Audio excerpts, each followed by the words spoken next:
Hey guys, it's 2025, January the 14th, and I'm Sean Strickland here with who? My super cute husband, Edwin Strickland, and we are here for Relationships 101. Yes, we're back. Which way? What do you want to do? I think that way. You want to go that way? Yeah, just there you go. All right, so we're situated because we know you can't do it if it's not centered.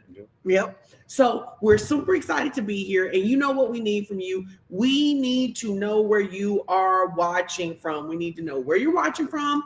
We need you to hashtag live. Tell us where you're watching from. We need you also to love this broadcast, to share this broadcast. And I need you to tag 5 of your friends.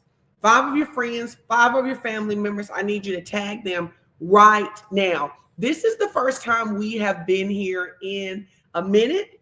Oh, I love it. Caitlin and Kirsten are here. They want us to know that they're here. Hi, girls.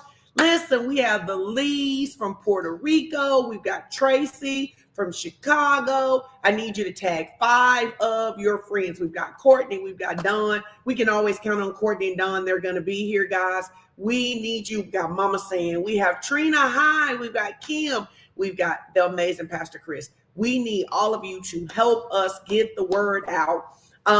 And because we're back. We're back. We're back. Relationships and it's 101. a new year. And tonight we've got a hot topic, but I'm not supposed to talk about that yet. So let me tell you what I am going to talk about while we're waiting on you to invite your 5 besties, right? Your 5 besties, maybe 3 people you can't stand, maybe a couple of frenemies, maybe a couple of coworkers who rub you the wrong way, maybe a couple of coworkers that you like. It doesn't really matter to me. But what I know is that if we work on relationships, we get better at relationships. Can you put that in the comments? When we work on relationships, we get better at relationships. Yes. When we work on relationships, we get better at relationships. Absolutely. Now, we have been married now for 30 years. 30 years. And the thing that we did not understand when we started this journey is that love is not enough. You also need skill. You need skill to be happily married. You need some tools. You need some tools. You need skills to have healthy relationships with your siblings. You need skills to have relationships with your adult kids, with your minor kids, with your aging parents. We need skills. And one of the things I love about all of the work that we do is that we're very focused on skill building, right?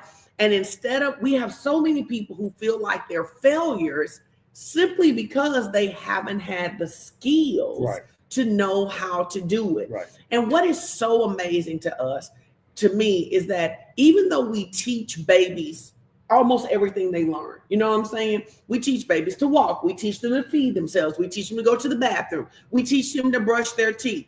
We somehow think that just because we love somebody, or just because we're married, just because we're in the same family, that we actually know how to do relationships well. So when we started this, although we do talk about marriage, we're not just talking about marriage, because we all need relationships, and we need those relationships to be healthy in order for us to function. Yeah, and marriage is not the only relationship. There are a lot of people who aren't married. There are people who are dating. There are people who are divorced. There are people who, don't ever want to be married, but they still have relationships, because a relationship simply means you're interacting with another human being. And sometimes we get to do that by choice, and other times we have to do it by force. But you want to be able to be successful in those relationships, no matter what the occasion is. And so Relationships 101 is so much more than just a marriage ministry. It's not a marriage ministry. It's why we don't call it marriage ministry. We call it Relationships 101, because everybody needs to learn how to function to a higher level in their relationships. And so I know you guys are tagging, but we're not going to belabor the point. We're going to jump into tonight's teaching and just kind of hopefully make this a little interactive and talk to you guys about some things that we have learned I guess the best way to start this off is to kind of tell you how we even got here. And so tonight, I know you hate when I go off script, but did Go you ahead. tag your 5? Did you tag I your tagged 5 you, I people? did while you were talking. Oh, okay. Hi, Pastor Shegog. How you doing Yep. tonight? Because relationships means not just getting to the task, it's also engaging with people. Sometimes. So if you have, yeah, sure. So if you have something else you want to say, go right ahead. No, I just wanted to make sure you tagged your 5 people. I did. I tagged my people. I actually called a couple people, and I saw 2 or 3 of them on here already. So we're good to go whenever you are. Whenever you tag your Just people. if you just give me just a second, because I want to tag a couple more people, and I want to be able to focus on what you're saying. I want to be able to give you my full attention. So I just tagged them. Okay. It's me and you. Let's go. It's me and you. I don't want to rush you. We talking about relationships, and some of the things we're gonna talk about is right here. So we want to make sure that people are locked in. We want to make sure you tap in. If you got a family member you want to tag, go ahead and do that. You know, do whatever you got to do to get ready. Because it's not just about the information. I mean, the information is fine. We can send it to you in a file, but I need you to kind of know why we're doing what we're doing. Otherwise, you just showing up because Edwin is showing up on here, and that won't do you any good. So, Oh, that's good. Okay, so I really am ready. I'm ready. okay. So again, I want to talk about we're back. This is our first time in this year. And the topic we're going to talk about, as I was saying, is not just for married people. It is for anybody who's going to function in a relationship, whether by choice or force. And what we have found is that there are some patterns that we have found. There are some patterns that research notes that if you follow those patterns, not only can you have a good relationship, you can have good relationships with a lot of longevity. Oh, that's good. And so we're going to be talking tonight about 7 proven patterns in successful relationships. 7 proven patterns in successful relationships. Now, why are we going to talk about that? Well, I'm an educator by trade. That's what I went to school to be. It's the classes I took. It's what I learned. It's what interests me. It's what I read about. And one of the things that we do in education, and I'm sure they do in other fields too, is we always look for patterns. Like, what are things that someone else is doing that is causing, in my case, kids to learn? What's happening in California that's also happening in Massachusetts, that may be happening in North Dakota and also happening in Florida, even though those are different environments, even though there are different cultures, different socioeconomic statuses. Do those places, do they do anything that's the same that we can say because of this thing, they're having good results? And so in education, we call that benchmarking research. Benchmarking research. Benchmarking research. What does it mean to benchmark? It means to look at something against something else. You've heard of it before, even if you haven't heard the term, when you see studies come out and they say, what do the top 10 companies do to retain their top talent? Or you see research that says, what are the 5 best companies to work for African-American women? You know, there's a reason why you have different companies. There's a reason why you have different practices happening in different places. And you're benchmarking those to say, okay, what are all of these things happening? What are they all doing that have in common? Oh, that's good. So there's been lots and lots of research about patterns in relationships. I like it. Whether it's a marital relationship, whether it is a co-worker relationship, whether it is a familial relationship, a mother or daughter, a father-son, a father-daughter, or mother-son, or cousin-auntie relationship. What do people in these different relationships do? What do they do that when we look at it, we can say, oh, that thing aids in a successful relationship, no matter what kind of relationship it is? That's good. So that is the premise of what it is we want to work from tonight. Okay. Like for instance, Pastor Sean and I are pastors, right? I'm always looking at things like, what is it that churches do to make people become repeat visitors? That's good. Whether you're Catholic, whether you're Presbyterian, whether you're Word of Faith, whether you're charismatic, Black, white, Hispanic, Asian, what is it that all of these different churches that have different ethnicities, different social economic statuses, they may be in different parts of the country, collectively, what do they all seem to be doing? What is the thing that causes those visitors to be repeats? Because if you can find the pattern, then you can implement it so that you can get the same result. In research, we call that test, retest reliability. It means I can do it over here and it works. I can do it over there and it works. So what we want to do tonight is talk about some of these patterns that we know not only works in our relationship, the research bears it out that these patterns show up in successful relationships. I think that's really good, and it totally makes sense why you wanted to do the intro, like, because this is your jam, right? But you're smart, man. Like, I really. I actually paid attention. Did you say, yeah, you're supposed to say. I paid attention. I'm going to say, oh, no, I'm really not. Thank you. No, I'm smart, dude. Say, the Lord has blessed me. You're supposed to say. Thank you. Yes, I know you know what you're supposed to say.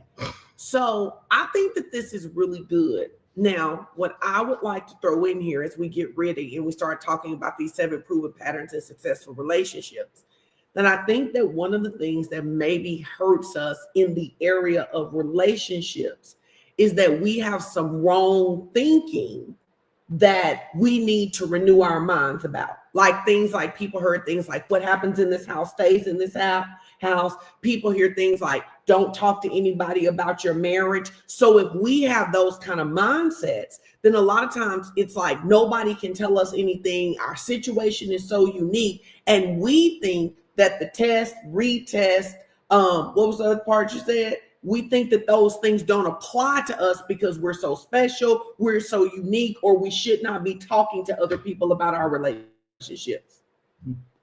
Okay. And so we have to work on renewing that mindset to know that it is okay to have people in our lives that are helping us. It's okay to have people in our lives that we're using as role models to learn from. It is okay to say to someone, here's an area that we're struggling in. How can we get better at this? Yeah, because if you don't change your mindset about it, you're never, and we're saying the same thing. We're saying it differently as always, but it's the same thing. If you don't change your mindset, you won't recognize the pattern. If you don't recognize the pattern, you can't duplicate a pattern. If I said to you, say this after me, 1, 2, 3, 4, 4, 3, 2, 1. If you don't recognize what I said, you can't give it back to me. No, I don't care how you change your mind. I don't care whether somebody gives you new information or old information. If you can't say 1, 2, 3, 4, 4, 3, 2, 1, you didn't recognize a pattern and you can't repeat what you don't know. That's good. And so when we talk about these 7 things, yes, you need to get out of the old mindset of thinking about stuff, especially if it's something, that shouldn't be happening, somebody molesting somebody in the house and you don't go out and say nothing. That's not what tonight's session is about, at least as far as I'm thinking. It may go that way, and if so, you can share that. But what I'm trying to help you to understand is that there are some things that you can look at and you can discover and go, in my relationship, we don't do that well. Oh, that's good. And then you go, oh, well, if I don't do that well, and all the research tells me that good relationships do it well, I either need to decide I'm going to learn how to do it, or I'm probably going to end up not having a well relationship. And so that's really what I'm trying to get you to get here. Not you, trying to get you guys here tonight to see. No, but that's what I meant. I didn't mean like like something like molestation. I wasn't thinking that. I was thinking like how people just won't say, hey, I'm having trouble communicating with my spouse because they don't want people in their business. Or they won't say I'm having trouble communicating with my kids because they don't want somebody in their business, right? Which is why we have to keep normalizing talking about relationships and not letting people think that relationships are just magic and that they aren't built on work and they're not built on success leaving clues and us practicing those clues. Mm-hmm. So I think we're saying the same thing. Yeah, absolutely. Okay, so you got number 1? Sure. So again, we're going to be talking about these 7 proven patterns. And what we mean is, I want you to think about this in terms of your bestie. I want you to think about it in terms of your favorite cousin.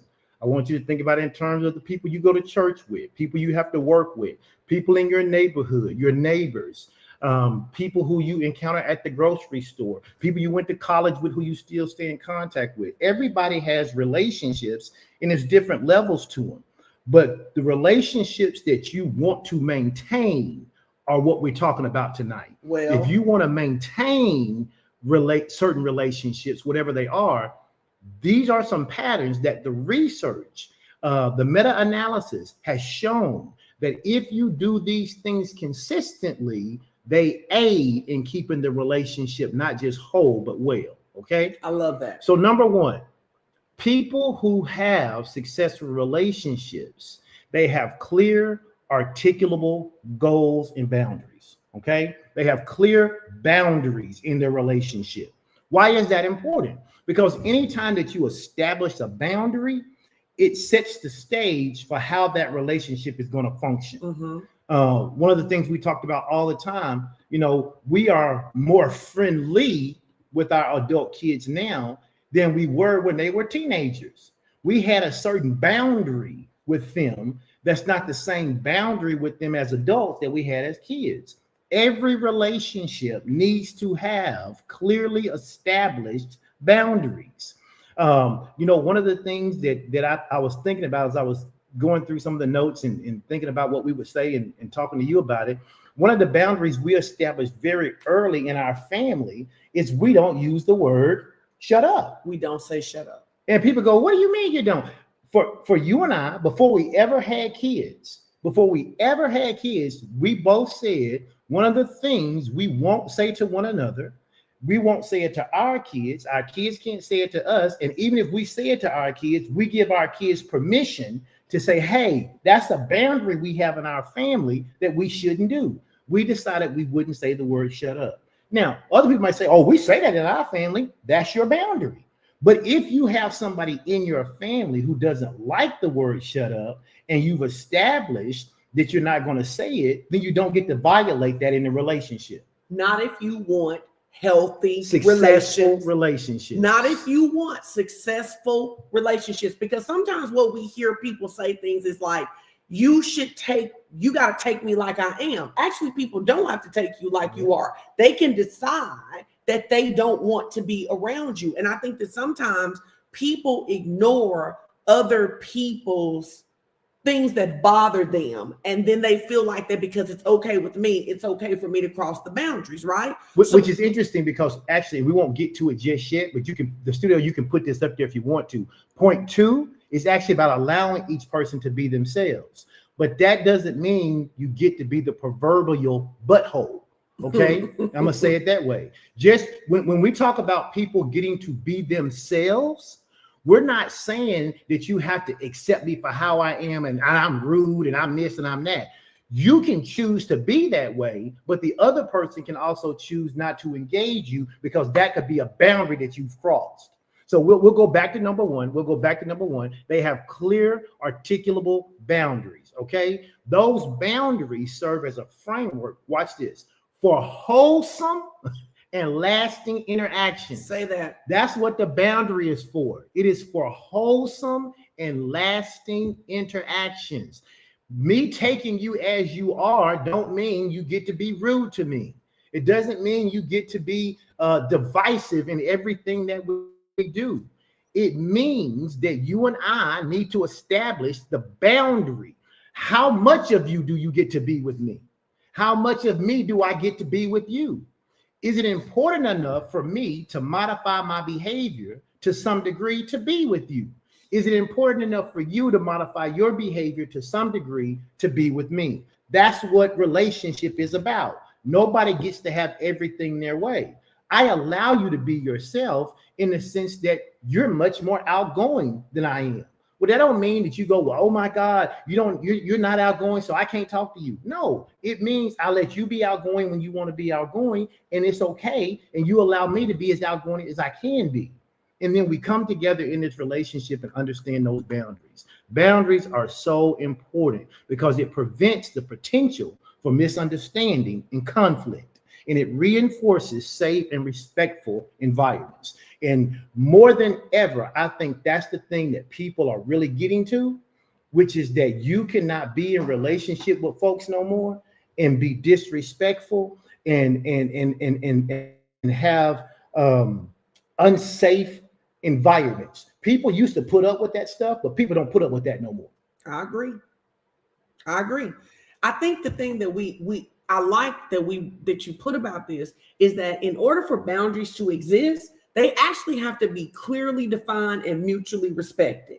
Like, I don't like when I'm talking to somebody and they're like, well, they should have known.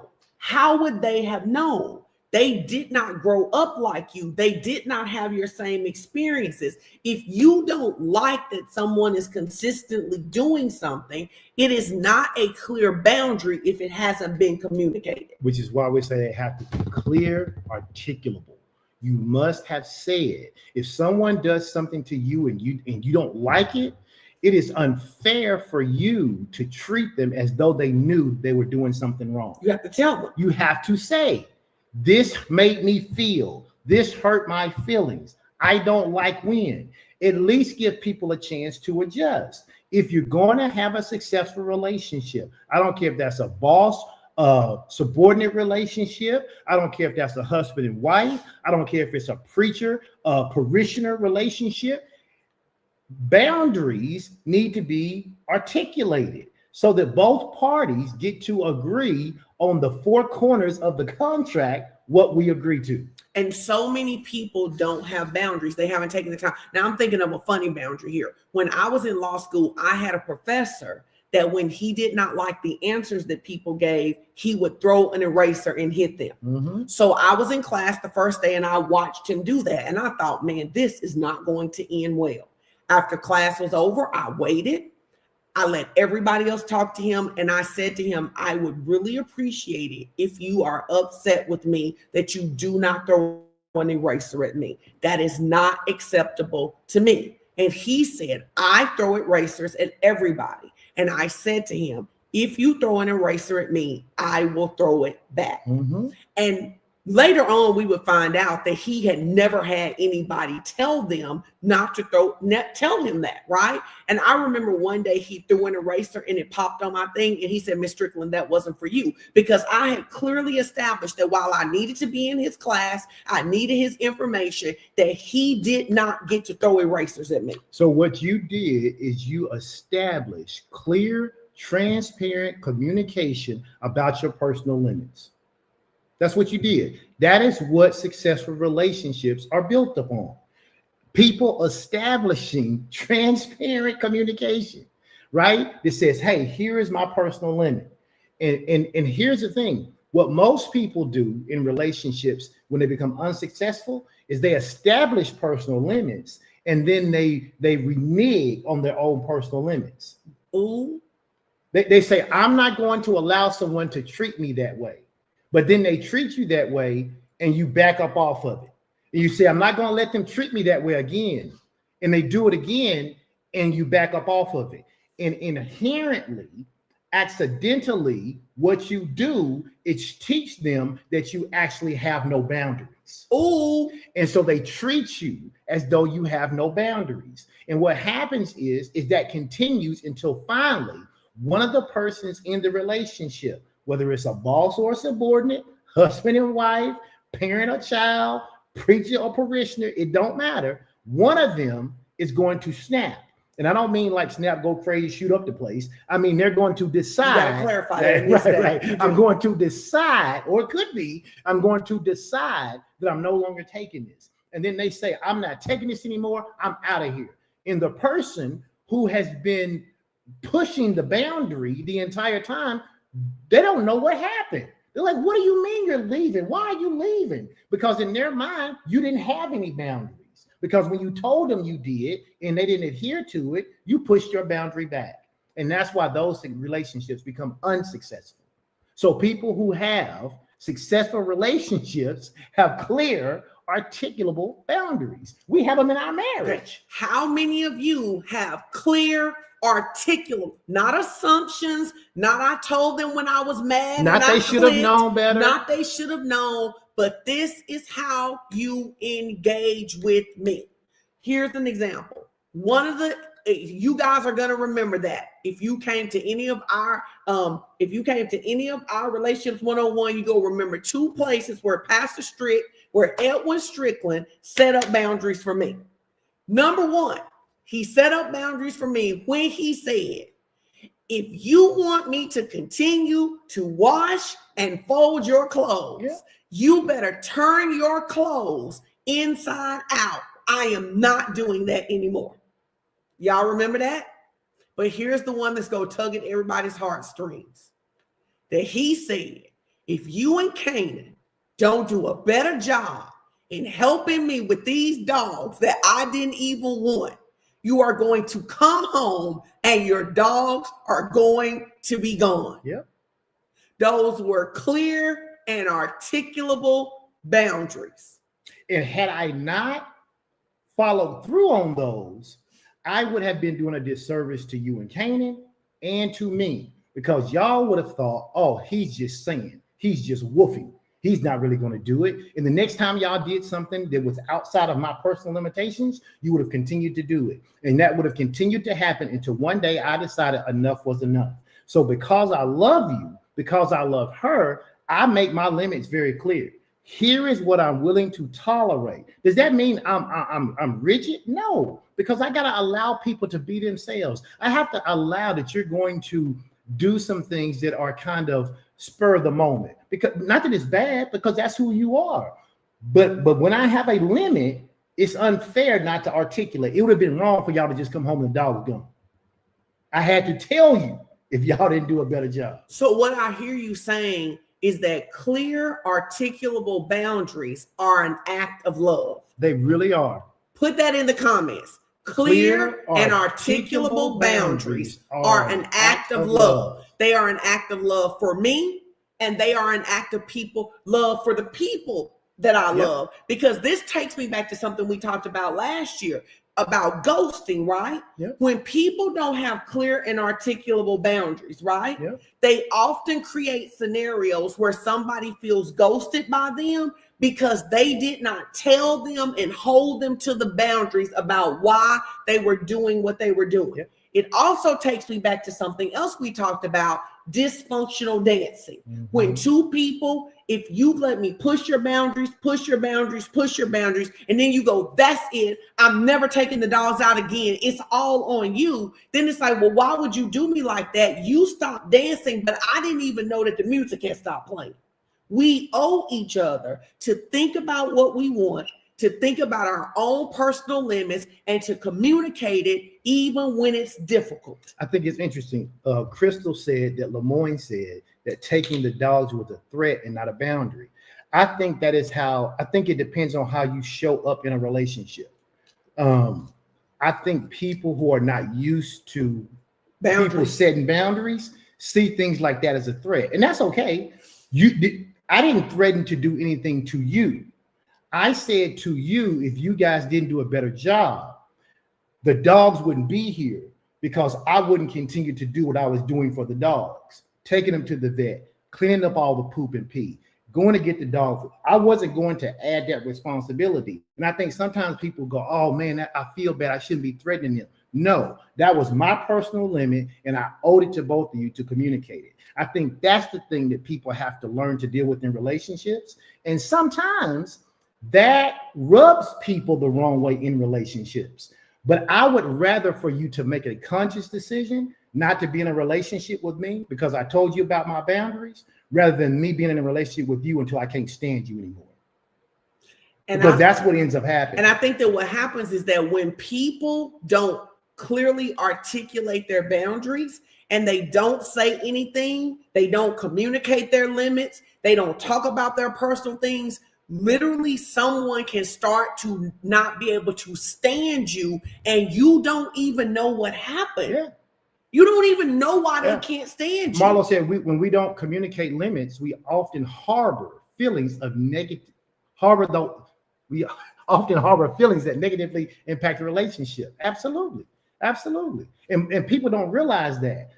Or you could be wired that no matter what somebody does, it doesn't bother you. And that's okay. But even those people have some limits. You know what I think too, though? I say this all the time, that because you are so acts of service towards us, right? Here is a great example. For Christmas, your act of service for us was not only did you get us gifts, but you cooked all the food and you cleaned the kitchen. Yep. My acts, I'm not set up that way. If I cook all the food, I am not cleaning the kitchen. So I actually had to say to our adult kids, I clean the kitchen the next day. And the next day I just say, hey guys, clean the kitchen. Because I think that what we do is that when somebody, especially when what they do is acts of service or they're a little slower to get worked up, then we think that they are enjoying what they're doing for us, and we ignore it, and then we end up creating these negative cycles. And it reminds me of, I don't know who said it, maybe somebody Hearst, who said they'll kill you and say you liked it. So if I don't speak up about my boundaries, right, and teach other people, it goes back to this right here. People don't like it when I say this. We teach people how to treat us. We teach them how to treat us. And in that moment, because first of all, you were saying, number one, y'all wanted these dogs, and I told you that the second dog I told you not to get. But again, I actually said I blame myself to some degree, because there are things I had said not to do, and I kind of really didn't care if you did them. You assumed that about the dog. You were like, oh, well, you said no before, but we went along and did it. And so I had to say to myself, that's not really as much on you as it is on me.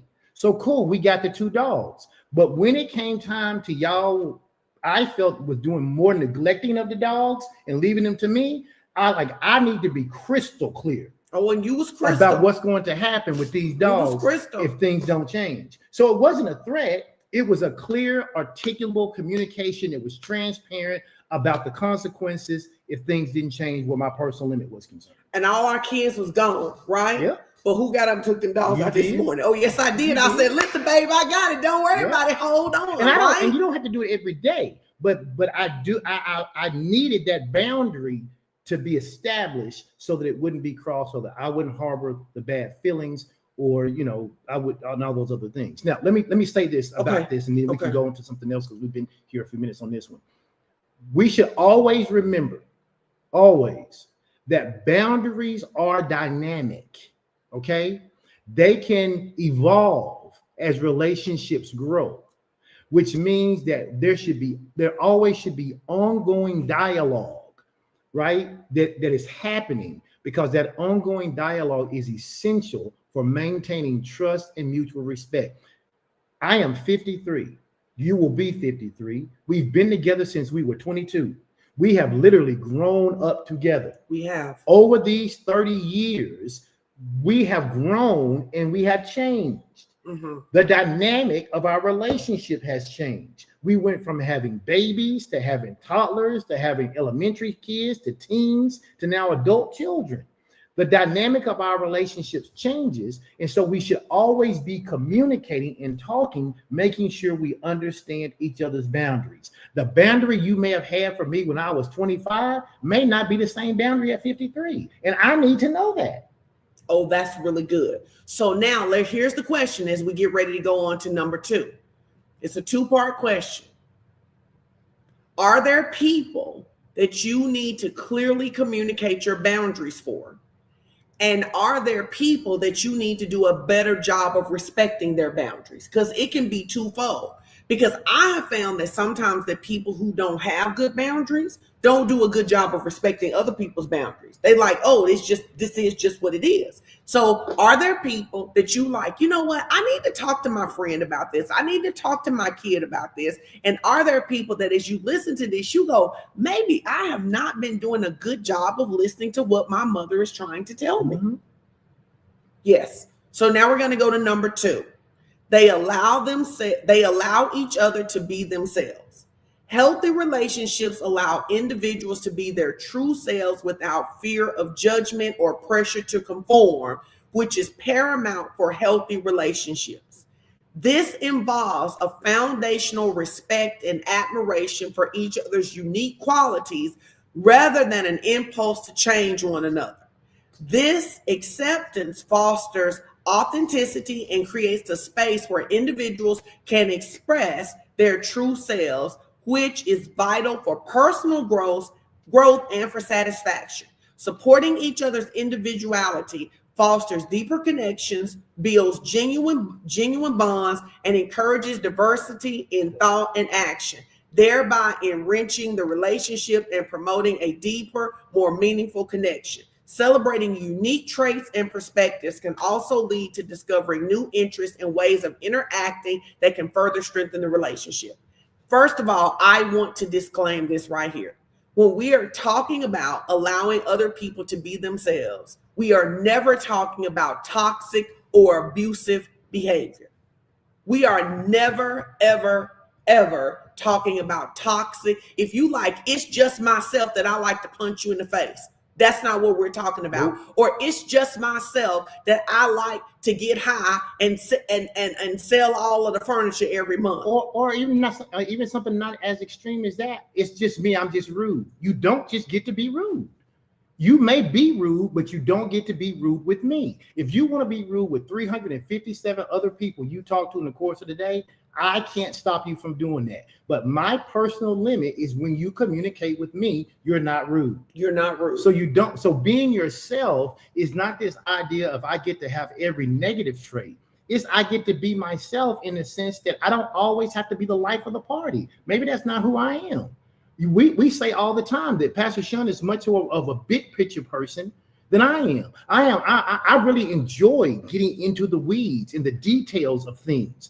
I don't have to change because society says, as the husband, I should be big picture and she should be detailed. In our relationship, which is why it's successful, we allow each other to be ourselves. I think that's she a good gets to be big picture. I get to be detailed. So what? The gender role is reversed from what the world says it is. For us, that's what I'm talking about when I say we get to be ourselves. You can't make somebody else be like you. You can't be in a relationship where everybody has to think what you think is funny, and everybody thinks what you think is sad. Those are the kind of things I'm talking about. You also can't. Respecting people is respecting and loving people also means allowing them to have differences, different interests and stuff. You know, I really like to read books and learn information. Mm-hmm. One of the kids said when they were home, they was like, Mom, hobby is that she's a nerd, right? You really like bowling. That's the thing that you're really into right now. It doesn't mean that I have to. And I don't drag you bowling.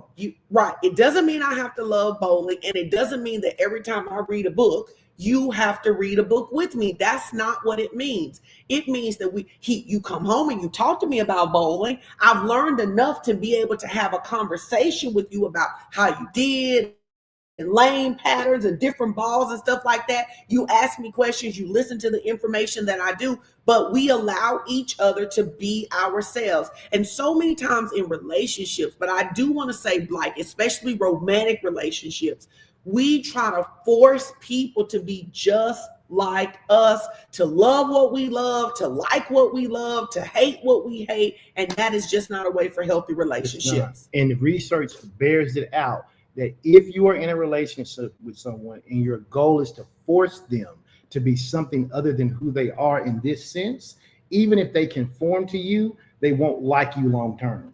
Hear that again. If someone has to stop being themselves to be with you, if I gotta hide that I love books to be with you, at some point I don't want to be with you. If I gotta hide that I love Jesus to be with you, at some point I don't want to be with you. And so we want to make sure, guys, what do you think about that? We want to make sure, are we creating spaces where people can be themselves? Which also means that sometimes we have to acknowledge that we don't like to talk about a lot in church, that sometimes we don't mesh with people, and sometimes we don't particularly like people or enjoy their company. Yeah. And that's okay. Yeah, the Bible says we have to love everybody. It says we have to hang out with everybody. Yes. And that, I think I say that all the time. The Bible says to love everybody. It didn't say we had to hang out with everybody, you know, and there are some people who have interests that don't interest me, you know, and there are other people, there are some of my interests who don't interest other people. And you have to be able to find the common interest. And when you find it, you celebrate that and hang out around those kind of things.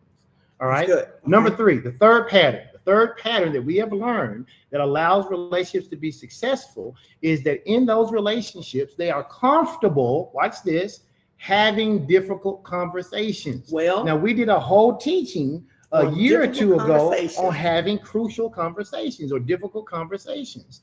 And so in any relationship, the ability to engage in a difficult conversation without the fear of judgment is going to be essential. In fact, it's going to be a cornerstone of any strong relationship, because anytime you take two imperfect people and put them together, there is going to be conflict. And let me help you. If you think you're perfect, you're the imperfect one the most. You're the most imperfect because there are no perfect people. So you have to understand that effective communication involves being open to different perspectives and managing your emotions so that discussions don't escalate into conflicts. One of the things that I find interesting is that so many people only like to have conversations about how good things are going. And in fact, from a leadership perspective, I find people who like to talk about how well things are going. In the moment someone brings up how something's not going well or what could be improved or changed, they almost get labeled as being negative. But that's not true. If all you ever talk about in the relationship is what's going well, how do you ever fix what's not going well?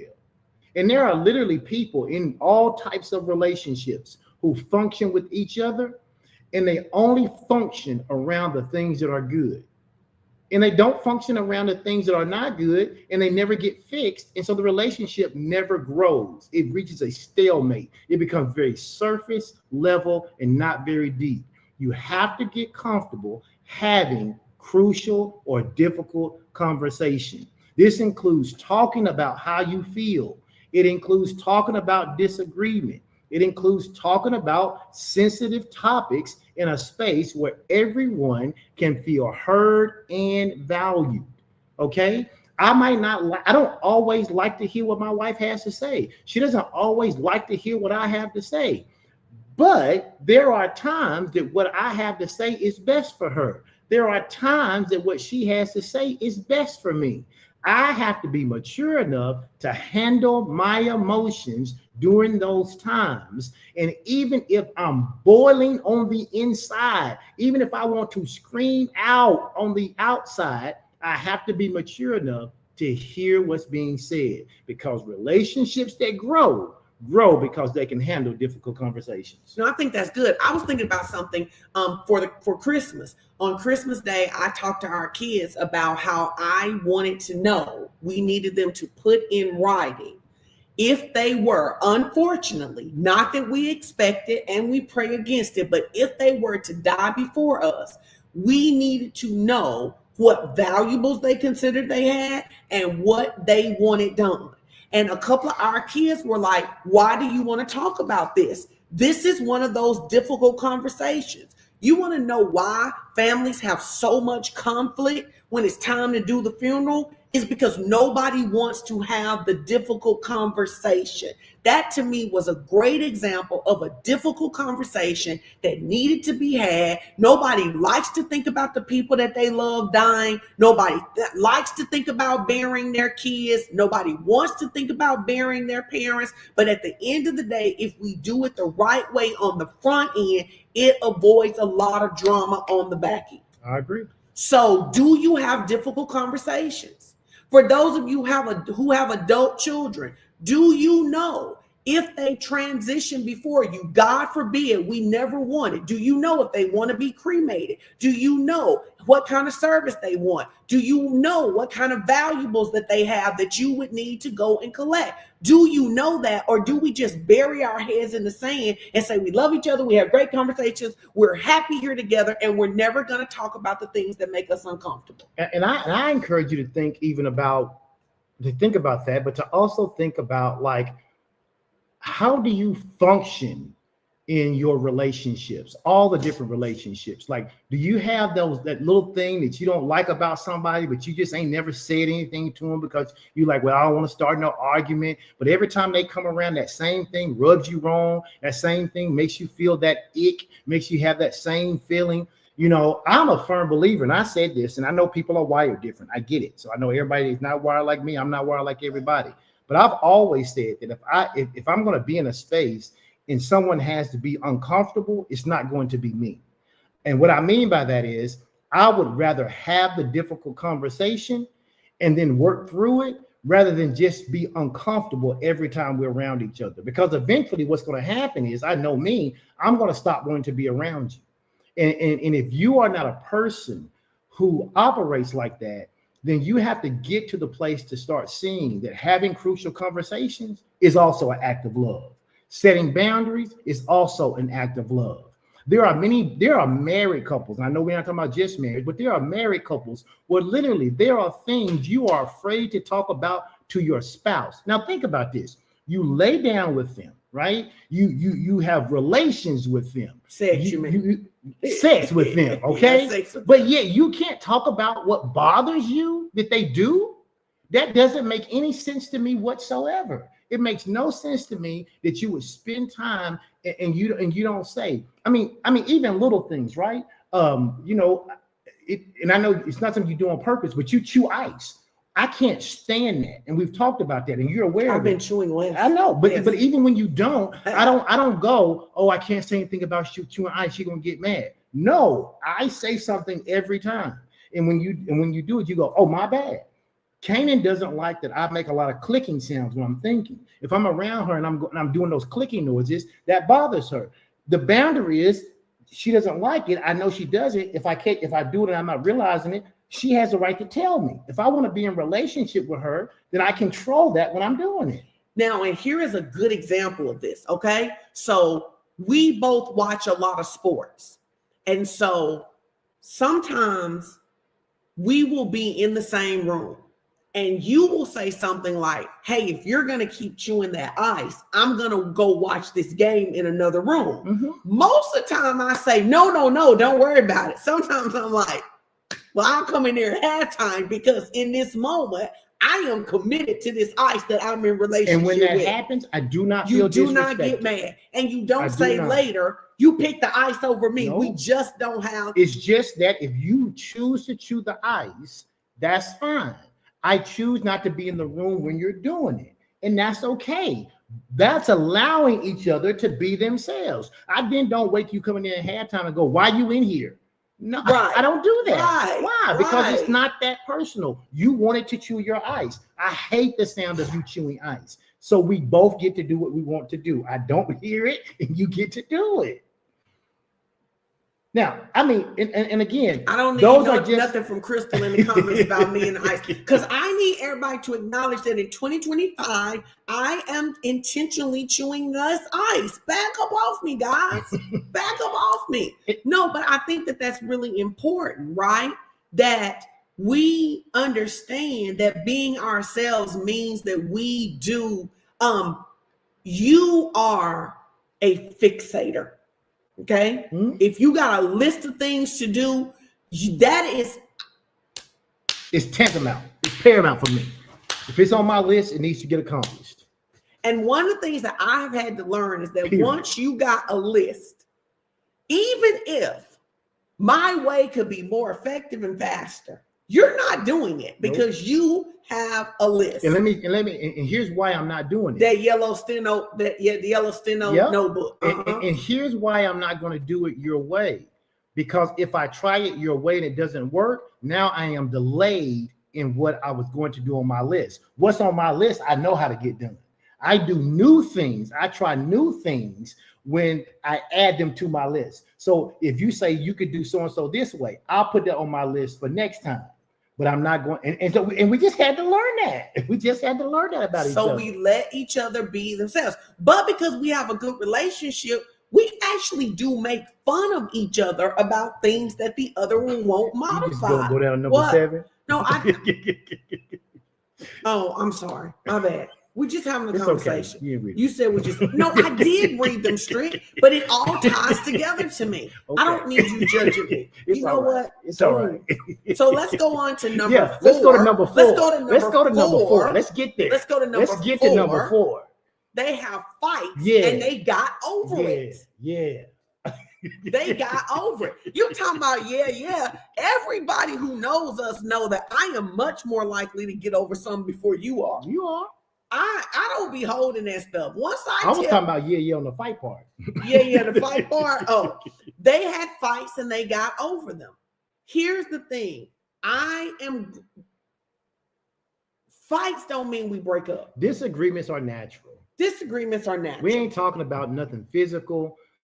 We're not even talking about emotional abuse and all. We're talking about disagreements. Having disagreements are natural in all relationships. Conflict is inevitable unless you are living your life as a pacifist and just letting people do and say whatever they want to do to you. Other than that, there's going to be conflict because you don't agree with everybody about everything. No matter how much you like No matter them, how much you no like them, or no matter love how them. much you love them, no matter how much you agree with them in some areas. That's right. We don't. So what we do is you got to have disagreements. Disagreements are natural in all relationships. Conflict is inevitable, but resilience to recover from disagreements is what truly strengthens bond. And because most people never learn how to fight and how to fight fair, they think fights mean they have to break up. Yeah, you can have a disagreement without going nuclear. People think that you have to go nuclear in a disagreement, but you don't have to do that. The key is to learn how to navigate and to resolve conflicts in a mature and effective way. You got to learn how to navigate them. And here, when you have a disagreement, when you finish it, part of the maturity is learning able to take accountability and responsibility for the part you played in the disagreement. It doesn't mean you're wrong. It just means to say, hey, if I say, there has been many times I've told you I meant what I said, but I say, I'm sorry for the way I said it. And that's the honest God truth. We're talking, we're going back and forth. Both of us know that both of our personalities can be kind of big or whatever, aggressive, whatever you want to call it. But at the end of the day, if I'm trying to make my point about something, I can get loud. I can get demonstrative. I have to remember that that's not how I should talk to you. Same thing. Well, at the end of it, once we say, okay, fine, this is what it is. Okay, blah, blah, blah. Then you say, you know what? I do want to say I'm sorry for how I said that, though. That's part of being mature. That's part of being mature. But if you want to, but the bad part of that is when people won't engage in a conversation, they won't say what they feel, and they keep it internally. Watch this, and then they become passive aggressive. Mm-hmm. They become passive aggressive in their relationships. And the worst thing a person can do is be passive aggressive. Why? Because now you're having a fight, and the other person don't even know they're in a fight. They don't even know they're in a fight. They fight. don't even know they're in a fight. Listen. One of the things about me that I've just had to learn is that if I don't address an issue, I actually will become passive aggressive unintentionally because I am going to get it out. So I have just decided that I would rather be in control of getting it out than it seep out because I didn't manage it, right? I'm going to say to people, you don't get to talk to me that way. I'm going to say to people, I don't like when you did that.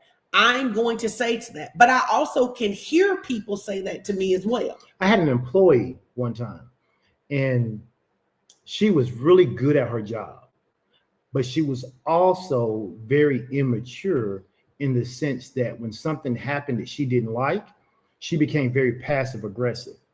And during one of our one-on-ones, one of the things I shared with her was that it was obvious to a lot of people in the department and even within the organization that when she was unhappy about something, we knew it because of her passive aggressiveness. She would miss deadlines. She would turn something in that had a passcode protected to it that everybody on the team needed. It was these little bitty things that she would do to maintain power. And I said to her, I said, what you're going to do is end up getting yourself fired. And you're going to get fired, not because you don't do a good job, but because you won't speak up for yourself and you revert to passive aggressiveness. It wasn't 6 months later and she got let go. When we had to do some layoffs, she was one of the first people mentioned. Why? Because no one liked walking around. People didn't even know what they had done to her sometimes. And sometimes people did something that they didn't even know they were doing it directly to her, but instead of her in the team meeting saying, hey, when you do so and so, I need you to do that, she just got passive aggressive about it. But what it showed up as is it shows up negatively to her because she was the one fighting in the department. Nobody else was fighting. And that's how it appears. And some people are showing up that way in their relationships, whether it's at marriages, whether it's at church.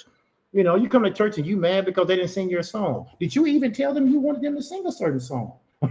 No, I mean, some churches function like that. They let people say what songs they want to sing. I mean, just all kind of things, and then you become passive aggressive. Or maybe you didn't get to sing the lead, and you thought you wouldn't get to sing the lead. So when you're singing, you singing low. You know, or I mean, just doing all kind of little passive aggressive stuff. And a lot of people who are good leaders deal with passive aggressiveness very sharply, because if you don't, it has the opportunity to become toxic to the entire organization. I was going to say, to me, a word stronger than toxic is poison. Yeah. Passive aggressive people breathe poison.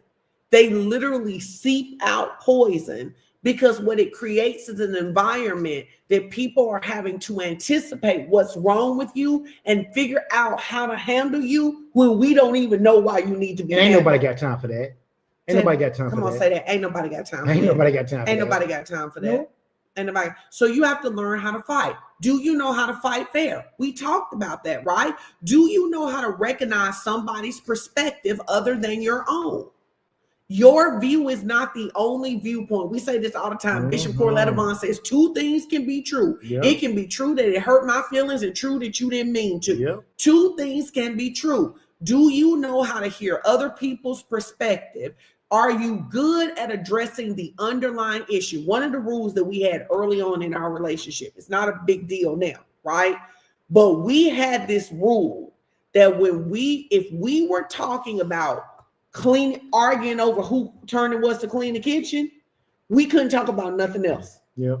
Why? Because a lot of times when people don't address underlying issues, the conversation just devolves into something totally different. You start out talking about the dishes and you end up talking about something that happened when y'all got married back in 1987. Yep. No, focus on the topic at hand. Absolutely. So even now, we still have a rule. We were laughing, we don't argue a bunch. But we still have a rule that if we're talking about something, you only get to talk about what's at the table. It's a boundary. It's a boundary. It's a boundary. Oh, that's good. It's a boundary for us. It's a boundary for us. It's a boundary if for we're us. talking about why I did X, I don't get to bring up why you didn't do so and so. You have went beyond the boundary.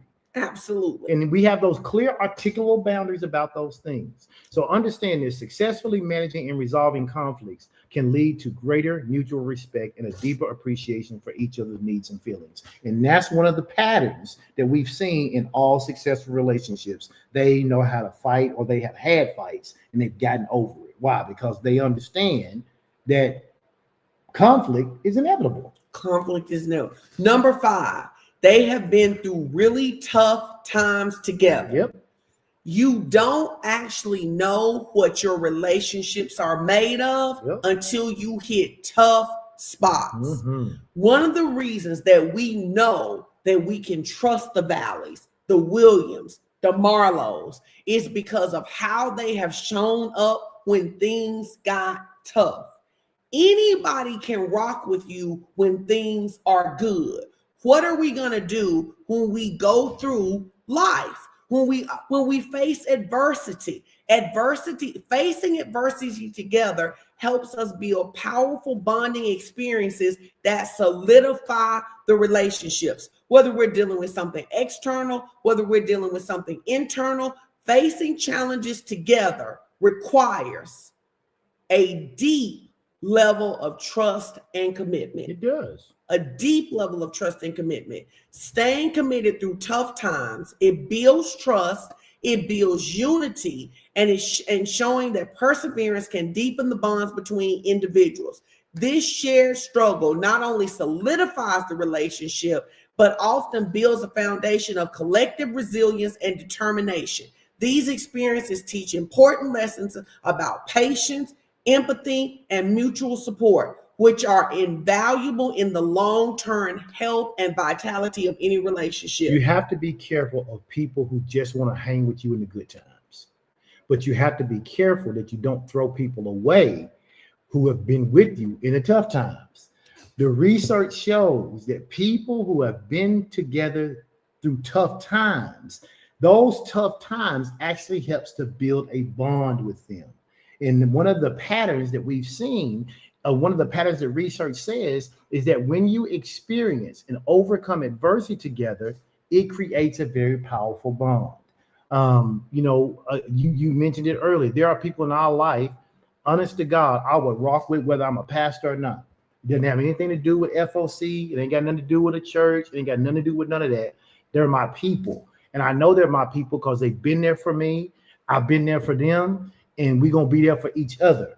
And those are things you want to look for. You want to look for the people. And listen, if you on top and everybody around and things happen and things go down, look around and see who's still with you. Look around, look and see who's still with you. You know, I've seen people who've had very prominent positions, right? I've seen people who've had superintendent's jobs. I've seen people who had VP and EVP jobs and president of companies jobs. And all these people want to hang around with them until they're not that anymore. And when they're not that anymore, the people just scatter like roaches. They just like the lights come on. They just gone. Why? Because they weren't actually there because they were there for the person. They were there for what they could get. So look and see who's been through the tough times with you, who's been rocking with you. That's why I say, we laugh and joke all the time. Ain't no way, even if something happened, ain't no way I'm finna to, at this stage in my life, bring another woman into my life, even if you were gone, because I know for a fact it just ain't gonna work because she ain't gonna be you. She ain't gonna be you. And so I'm like, it's just not gonna work. It's not gonna work. You ain't been through the tough times with me. You ain't been with me when I've been broke. You ain't been with me when I lost a job. You ain't been with me when I've been sad. It's just not gonna work. And so rather than expose somebody else to that, just be by myself. But you're gonna be alive until I go to heaven anyway. So that's right.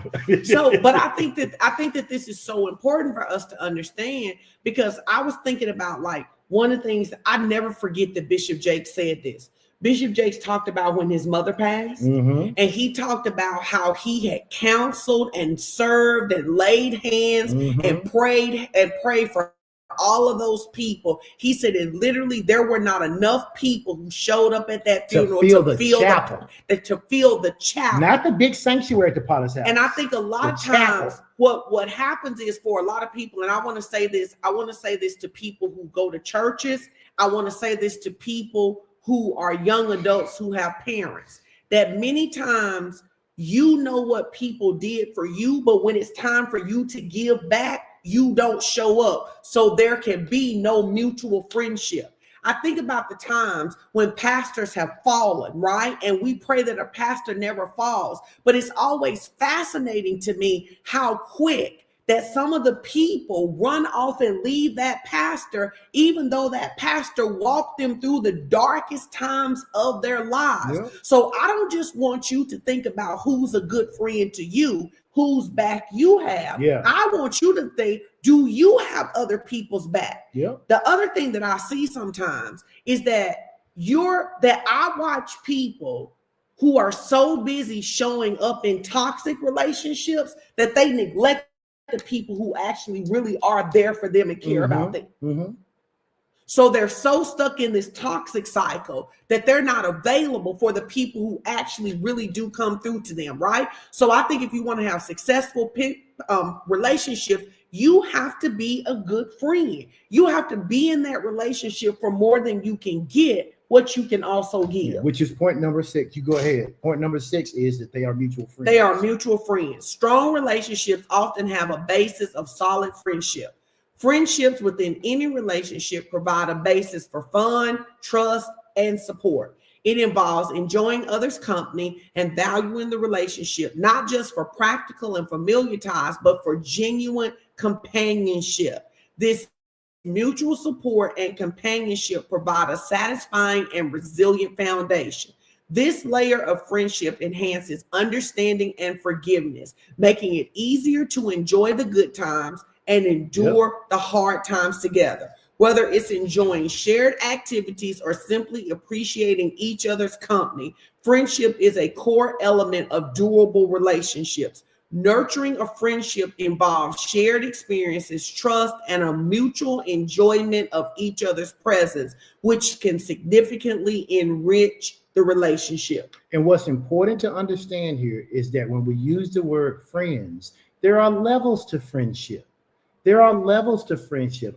You can have work friends, you can have church friends, you can have family friends, and then you can have your intimate friendship of inner circle people that may be a mixture of different people from all of those things. There's different levels to friendship, but people who sustain relationships have a level of mutual friendship, because in that friendship is going to come trust and support and fun and nurturing and all the things necessary that we need on the human side of connectivity in order to grow relationships. So if you think about at some point, if you're sisters, if you're going to have a good relationship, you have to build a friendship, right?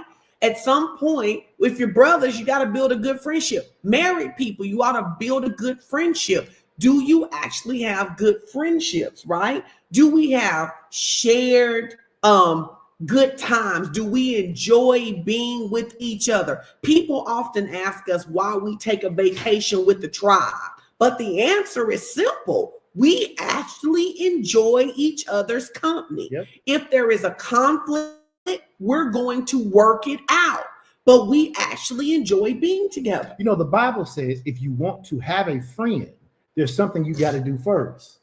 You got to show yourself friendly. You got to show yourself friendly. So in the relationship, again, to go back on what you said, it can't always just be about what someone else is doing. You have to ask yourself, am I a good friend? Am I a good friend? People show up for you, but do you show up for them in the same way? People pause their life to do something for you, but do you pause your life to do something for them? Or do you only clap when they're doing stuff for you, but when it's time for you to reciprocate, you got other things you got to do? You have to ask yourself, are you a good friend? You have to ask the other people, are you a good Yeah. friend? Right? One of the things that I have had to do is I've had to say to people, like, we're actually not friends, right? Which is hard for me because I make a lot of friends. We're actually not friends because you only want what I give to you. You're not actually looking to give anything back. You don't actually care how I'm doing. You care that I can pray for you today. Yeah, And that's not friendship. It's like you want to make sure that I'm well so that when I'm well, I can do for you. That's not the same thing as making sure I'm well. There's a heart matter behind that. So successful relationships have true mutual friends. Tell us which one you like the best. We got a couple more. Just one. We got one more, but oh, my bad. I'm sorry. I thought it was 8. It's okay. Hey, listen, I have done a lot of notes today. I did do the challenge today. Thank you. Right? 7, they are able to make light of each other's quirks. Light of each other's quirks. Mm-hmm. In any relationship, appreciating and acknowledging each other's quirks, even those that can occasionally annoy, indicate a healthy dynamic.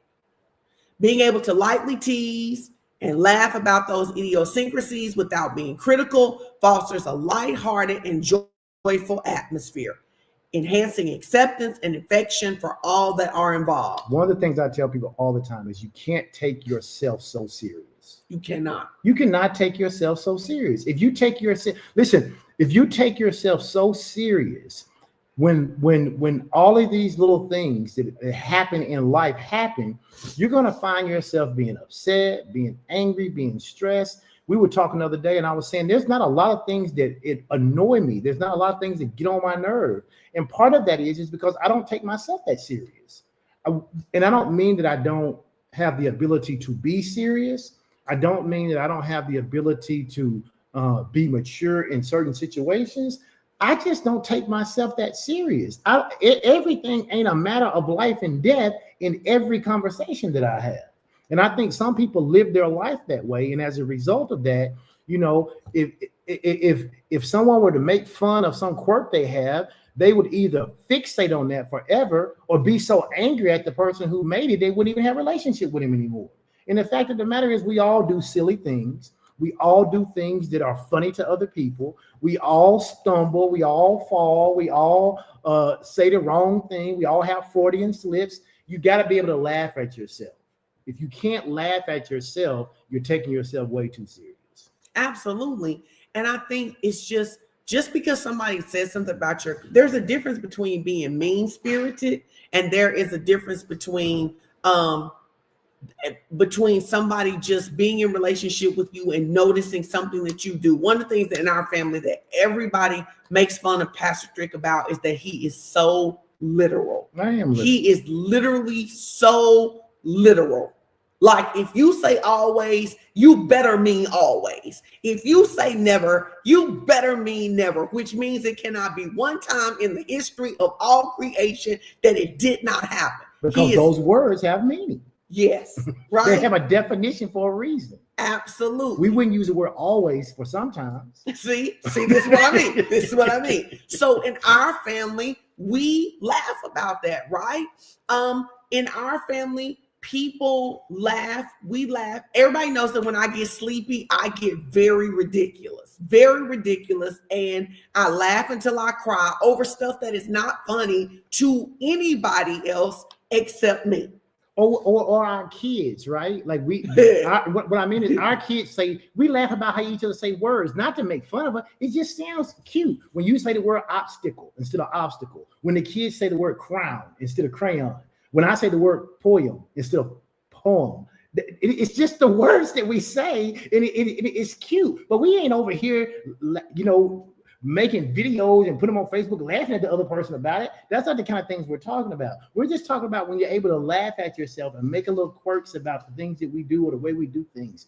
Good relationships last because people are able to do that with one another. And you have to be able to it's really not taking yourself so seriously. So as some of y'all know, that before it got cold, I was out there running, and I was out there running with Pastor Strick, and we were laughing. I was laughing more than he was. And I was saying, I don't understand why I run slower than I walk. But I got this image in my head, and I was like, babe, I'm out here running straight looking like Mr. Snuffleupagus. Now, you have to have watched Sesame Street. And when I went and then pulled a video up of Mr. Snuffleupagus, and I was like, babe, this is how I was running out there. I was crying. And it was funny. I didn't laugh like you laughed. It was hilarious. Funny, I wasn't trying to be mean, but it was funny. It was hilarious. It was hilarious. It was. Right. But how do you act when something's funny about you? Do you even know? Are you in your feelings? Are you or are you a person who likes to point out things about other people, but then when somebody points out things about you, then it's serious, and we can't do that because you can't have a relationship like that. We've told people for years, we've used humor to diffuse what could have been some really volatile arguments or whatever. Sometimes you just need to laugh at yourself. Sometimes you just need to laugh at the silliness of life, and know that whatever you're facing is not going to be that big a deal tomorrow. Half the time people fight and they argue, and a month later they can't even remember what they were talking about. Mm-hmm. Well, if you can't remember, it wasn't that big a deal. So you might as well laugh about it and solve it and move on and have a good time. And so before we go, we're going to ask you for your takeaway, but let's run back to number one, and let's just walk through these just real quick, just so you can see them. Number one, and this is about these proven patterns in successful relationships. Number one, they have clear, articulable boundaries. Number two, they allow each other to be themselves. Number three, they are comfortable having difficult conversations. Number four, they had fights and they got over it, probably as a result of those crucial conversations. Number five, they have been through really tough time together. Number six, they are mutual friends together with each other. And then number seven, they're able to make light of themselves and their quirks. Okay. This is what the research says. It says, if you want to have longevity in your relationship, these 7 patterns will emerge. Somewhere in those relationships, all of these 7 patterns will exist. If you have relationships that seem rocky, you could probably look at these 7 patterns and see 1 or 2 that's missing. And as a result, it gives you an understanding of where this relationship is probably going to go. I love Because this. if you do the benchmark research, it will say that successful relationships have these 7 patterns. No, I love that. So Antoine says her biggest takeaway is that they have clear, articulable boundaries. Yes, ma'am. So is that something you're going to work on? Does anybody have any questions before we go? Do you have what's the date for our next relationships It's 101? always the second Tuesday of the month. And so the second Tuesday in February is the date of, I don't know. Is it Valentine's? No. Because when we was growing up, is it Valentine? It's the 11th. Oh, it's the 11th. Okay. Yes, we will be back here on the 11th. Yeah, February 11th, and we hope that you will join us. Yep. Pastor Shegog says that we set boundaries. Trina Yep. said we must have clear, articulable boundaries, right? How many of you feel like you need to do some boundary work? How many of you also may feel like you've been mad at some people that you didn't necessarily communicate your boundaries with? And maybe you need to have a conversation and say, I have been upset with you. I have been distant with you. I have felt mistreated by you, but I never told you how I feel when you do X, right?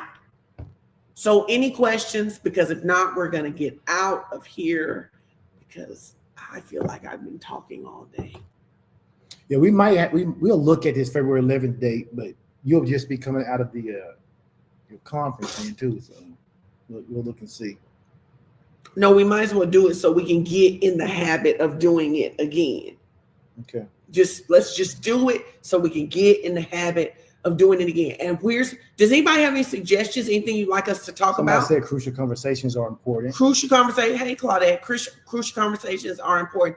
Thank you so much. Everybody who's saying this is good, thank you so much for joining us. We appreciate it so much. We just really want people to have healthy relationships. We believe that relationships can be built. They can be built. They can be refined. People just need tools. They need tools, and they need to hear what those tools are to have an opportunity to practice them. Anytime you practice anything, you're going to get better at it. That's good. Sybil said I need to do boundary work. There is a book called Boundaries that you actually, I think his last name is Townsend. I think you can get that book and it'll help you.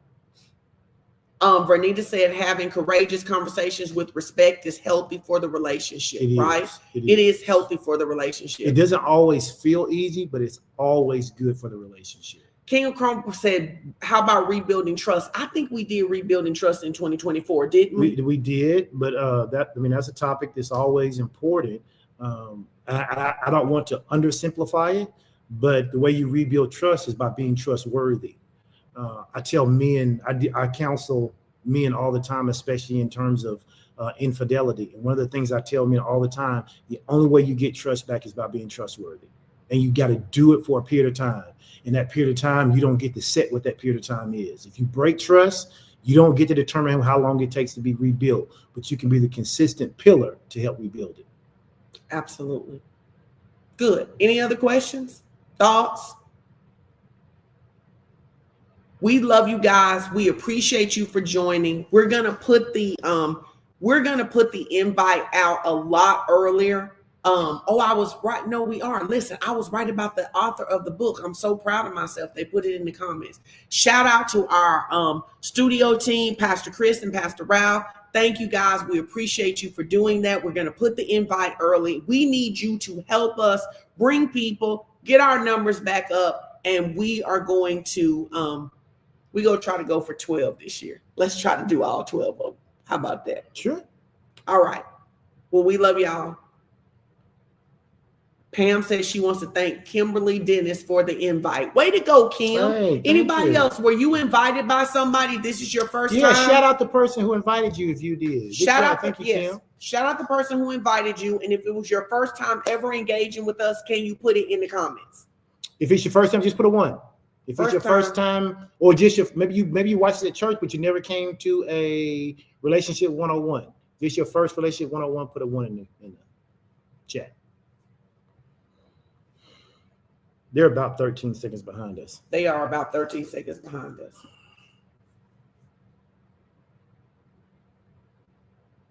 Glad you guys enjoyed it. We're just waiting at 13 seconds for it to catch up so we can see Nothing that. else. We're gonna get up out of here and let y'all enjoy Hey, your night. Jewel. Yeah. One, it's Jewel's first time. It's Tiffany's first time. We got a couple first timers in the house. Y'all Hey, welcome them. welcome, Jewel and Thank you Tiffany. guys so much for being here. Yep. Hey, I'll make a shameless plug. Join me in the morning for Ed Talk at 8 a.m. Antoine's first time, Pam, Carla. All right, we have 5 new people here. We appreciate y'all being here. Listen, you can access past relationship 101s by going to the Edwin and Sean Strickland page and just scrolling through all those relationship 101s. Yeah, King Cobra, if you go back and you look through there, if you just scroll through the videos and we don't have a lot of activity on that page, you can find that Rebuilding Trust. And if you check that out and you hey Herbert, if you watch that and you still have questions, shoot Pastor Strick a message. Yep. All right. Well, we're about to go. We love y'all. We'll see y'all next month. I'll see some of y'all in the morning, 8 a.m. Join him in the morning, 8 a.m. for the 10-minute talks. What's it called again? Ed Talk in the morning. We have a word of the day. I ain't telling you the word of the day till you show up. Word of the day, every day, 8 a.m. Central Time. Share this with somebody else. If we're doing good content, support us, shout us out, help us get up in the analytics, and use these tools. Somebody said, would y'all all consider a Zoom session with activities? You gonna come? Who asked that? Michelle. You gonna come? I asked that question because I have boundaries. My boundary is I don't like when people ask me to do stuff that I'm not doing and then they don't show up. But if you'll come, that's my boundary. That's my boundary. People be like, y'all gonna have Sunday school? Sure. You gonna come? You don't ask me for Sunday school if you ain't coming. So we'll talk about it and see. All right. Well, all right. People say they come. Well, listen. Amen. All right, listen. We're gonna go. She said she will. All right, good. You'll come. All right, we may do something like that then. I'm sleepy, so I'm gonna stop talking. Okay. All right. Love y'all. Y'all have a great night. All right.